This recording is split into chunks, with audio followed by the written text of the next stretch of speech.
অফিসে ডিক্লেয়ার করবে এবং আমাদের কাছে সেই খবর পাওয়া পর্যন্ত যে সেই বাঘিনী তাকে শেষ পর্যন্ত কাবু করা গেছে এমনটাই মনে করা হবে সে কারণেই আমাদের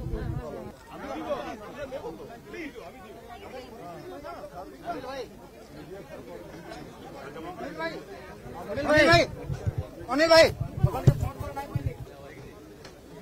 দেখা যাচ্ছে।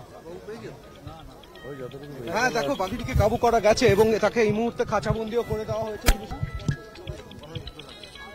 হ্যালো হ্যালো হ্যাঁ হ্যাঁ হ্যাঁ